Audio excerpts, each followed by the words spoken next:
आकाशवाणी गोरखपुर से प्रादेशिक समाचार।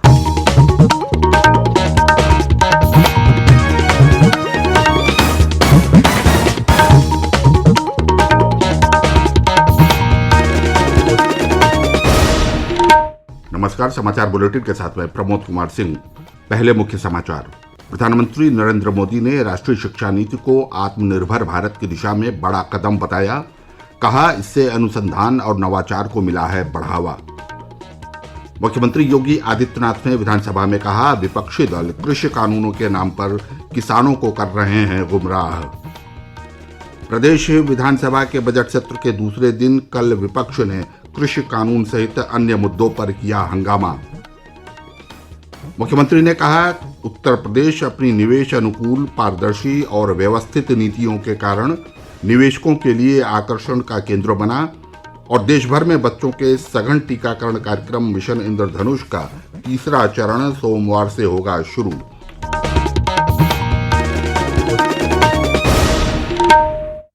अब समाचार विस्तार से। प्रधानमंत्री नरेंद्र मोदी ने कहा है कि नई शिक्षा नीति आत्मनिर्भर भारत की दिशा में बड़ा कदम है और इससे अनुसंधान और नवाचार को मजबूती मिली है। पश्चिम बंगाल में विश्व भारती के दीक्षांत समारोह को वर्चुअल माध्यम से संबोधित करते हुए उन्होंने कहा कि नई शिक्षा नीति अलग अलग विषयों को पढ़ने की आज़ादी देने के साथ ही अपनी भाषा में पढ़ने का विकल्प भी देती है। उन्होंने कहा कि नई शिक्षा नीति के द्वारा स्वरोजगार और उद्यमिता को बढ़ावा मिलेगा। प्रधानमंत्री ने कहा कि दुनिया भर में आतंक और हिंसा फैला रहे लोगों में से कई अत्यधिक शिक्षित और अत्यधिक कुशल हैं। दूसरी तरफ ऐसे भी लोग हैं जो कोविड-19 महामारी से लोगों को बचाने के लिए जान जोखिम में डाल रहे हैं तथा अस्पतालों और प्रयोगशालाओं में डटे हैं। श्री मोदी ने कहा कि ये कोई विचारधारा नहीं बल्कि नज़रिए की बात है। प्रधानमंत्री ने कहा कि मुख्य बात यह है कि नज़रिया नकारात्मक है या सकारात्मक, दोनों तरह के नज़रिए के लिए गुंजाइश मौजूद है और दोनों के लिए राह खुली है। ये फैसला हमें करना है कि हमें समस्या पैदा करने वालों का साथ देना है या समाधान तलाशने वालों के साथ खड़ा होना है। मुख्यमंत्री योगी आदित्यनाथ ने कहा है कि केंद्र सरकार किसानों की सच्ची हितैषी है और उनके कल्याण के लिए सभी कदम उठा रही है।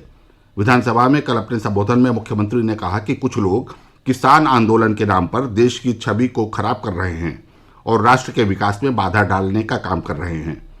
उन्होंने कहा कि केंद्र सरकार ने किसान संगठनों के साथ कई दौर की बातचीत की और आगे भी बातचीत के लिए तैयार है।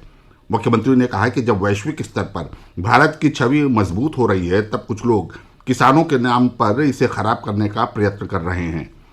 श्री योगी ने कहा कि प्रधानमंत्री नरेंद्र मोदी के नेतृत्व में विकास के मार्ग पर देश आगे बढ़ रहा है और अलग अलग क्षेत्रों में भारी मात्रा में निवेश को आकर्षित कर रहा है।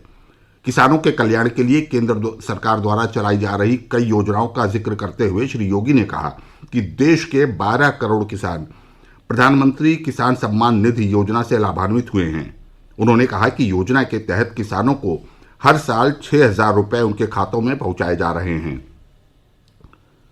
प्रदेश विधानसभा के बजट सत्र के दूसरे दिन कल जैसे ही कार्यवाही शुरू हुई, विपक्षी सदस्यों ने कृषि कानून सहित अन्य मुद्दों पर हंगामा और नारेबाजी की।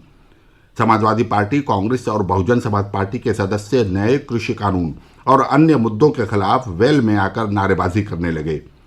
नेता प्रतिपक्ष राम गोविंद चौधरी ने सदन को स्थगित करने और कृषि कानूनों सहित किसानों के अन्य मुद्दों पर बहस की मांग की।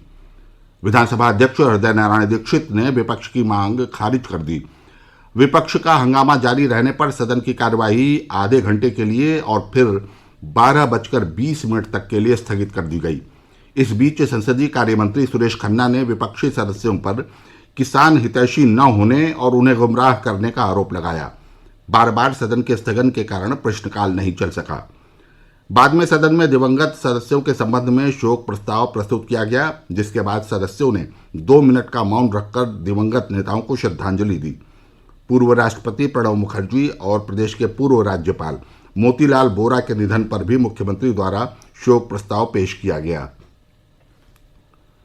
मुख्यमंत्री योगी आदित्यनाथ ने कहा है कि उत्तर प्रदेश अपनी निवेश अनुकूल, पारदर्शी तथा व्यवस्थित नीतियों के कारण राष्ट्रीय और अंतर्राष्ट्रीय निवेशकों के लिए आकर्षण का केंद्र बन गया है।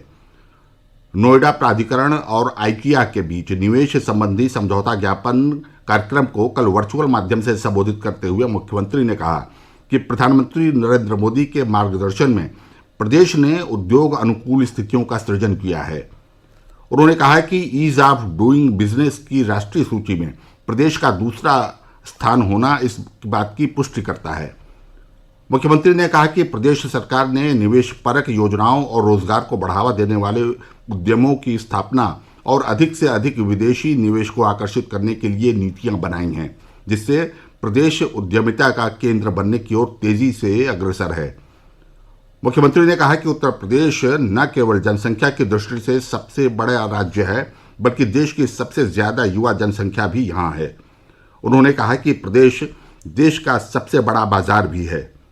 मुख्यमंत्री ने कहा कि प्रदेश सरकार ने राज्य की 24 करोड़ आबादी को कोविड-19 संक्रमण से बचाने के लिए स्वास्थ्य संबंधी मूलभूत सेवाओं को और मजबूत करने में सफलता प्राप्त की है। भारतीय जनता पार्टी के प्रदेश अध्यक्ष स्वतंत्र देव सिंह ने कहा है कि देश ने प्रधानमंत्री नरेंद्र मोदी के नेतृत्व में कोविड महामारी का डटकर मुकाबला किया है।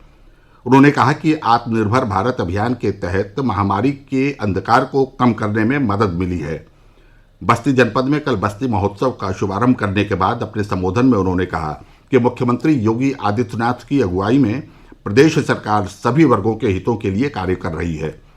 स्थानीय सांसद हरीश द्विवेदी ने कहा कि कोविड महामारी के कारण इस वर्ष बस्ती महोत्सव छोटे स्थान पर आयोजित किया जा रहा है, लेकिन इसकी दिव्यता और भव्यता में कोई कमी नहीं होगी। प्रादेशिक समाचार आप आकाशवाणी गोरखपुर से सुन रहे हैं। केंद्रीय स्वास्थ्य मंत्री डॉक्टर हर्षवर्धन ने कल देश भर में बच्चों के सघन टीकाकरण कार्यक्रम मिशन इंद्रधनुष के तीसरे चरण का शुभारंभ किया। यह कार्यक्रम 22 फरवरी से शुरू होगा और 15 दिन तक चलेगा। कार्यक्रम का दूसरा चरण 22 मार्च से शुरू होगा। डॉक्टर हर्षवर्धन ने अभियान में शामिल सभी मुख्यमंत्रियों और अधिकारियों को धन्यवाद दिया और कहा कि हमें 100% टीकाकरण का संकल्प लेना चाहिए। संचारी रोगों तथा दिमागी बुखार पर प्रभावी नियंत्रण एवं सही उपचार के लिए पिछले 3 वर्षों की भांति प्रदेश में एक व्यापक अभियान संचालित किया जाएगा, जिसके अंतर्गत आगामी 1 मार्च से 31 मार्च तक विशेष संचारी रोग नियंत्रण अभियान तथा आगामी 10 मार्च से 24 मार्च तक दस्तक अभियान का प्रथम चरण प्रदेश के समस्त 75 जनपदों में चलाया जाएगा। चिकित्सा एवं स्वास्थ्य विभाग के महानिदेशक डॉक्टर देवेंद्र सिंह नेगी ने कल बताया कि अभियान के सफल संचालन के लिए सभी संबंधित विभागों को निर्देश दिए गए हैं कि आगामी 25 फरवरी तक कार्य योजना बनवाकर मुख्य चिकित्सा अधिकारी के कार्यालय में जमा कराएं। प्रदेश में पिछले 24 घंटे में कोरोना संक्रमण के 104 नए मामले सामने आए हैं, जबकि इस दौरान 165 लोग स्वस्थ हुए हैं। फिलहाल सक्रिय मामलों की संख्या 2521 है। अपर मुख्य सचिव स्वास्थ्य अमित मोहन प्रसाद ने कल लखनऊ में बताया कि राज्य में कोविड-19 से स्वस्थ होने की दर 98.1% है। उन्होंने बताया कि प्रदेश में गुरुवार के दिन एक दिन में 1,36,180 कोविड नमूनों की जांच की गई। अब तक कुल 3,01,73,226 नमूनों की जांच की जा चुकी है। प्रदेश में कल स्वास्थ्यकर्मियों को कोविड टीके की दूसरी डोज लगाई गई। साथ ही टीकाकरण से छूट गए स्वास्थ्यकर्मियों को भी टीका लगाया गया। अपर मुख्य सचिव स्वास्थ्य अमित मोहन प्रसाद ने बताया कि राज्य में अग्रिम पंक्ति के कर्मियों का टीकाकरण लगभग पूरा कर लिया गया है।